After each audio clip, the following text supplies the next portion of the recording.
People have no idea how huge a field the study of Jesus is amongst people who don't even believe. We're not studying the Hobbit here. This is not the history of Santa Claus. The discipline is so big, you could walk into a university library and you'll find more books on the historical Jesus than you will on Alexander the Great and Julius Caesar combined.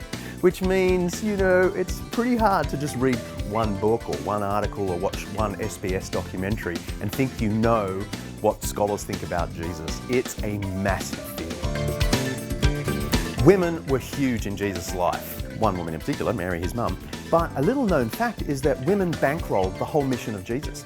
Tucked away in Luke chapter 8 is this extraordinary statement that a few high-born elite Galilean women actually bankrolled the entire mission of Jesus and the 12 apostles. That would have cost a bomb. At the end of the story, women are still there. They're at the cross. The guys have fled. At the resurrection, women are there. Jesus grew up in a pretty big family, by modern standards anyway. Obviously, mum and dad, Mary and Joseph. But he had 4 brothers who are named in the Gospels. There's James, there's Judas, there's Simon, and there's Joseph Jr., right?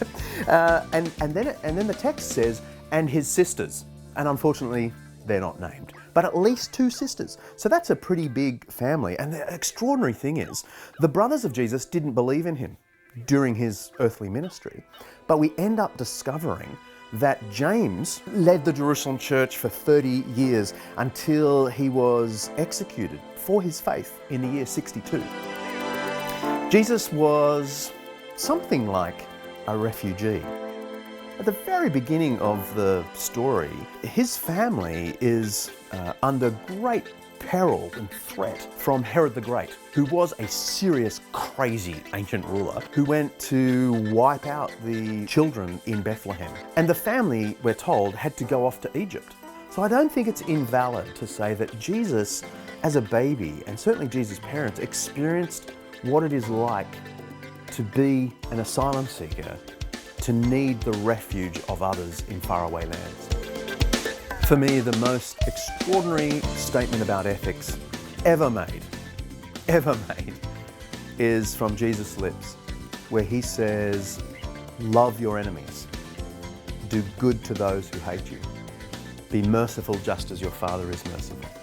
For Jesus, love, not just for your neighbor, but for your enemy, was absolutely core to the ethical life because it is core to his vision of God. Be merciful because God is merciful. We love even the enemy, not just because it's a good thing to do, but because that's what God is like, Jesus thought. In fact, he believed that so much, he went to the cross and gave his life out of love for the enemy to bring them into God's love.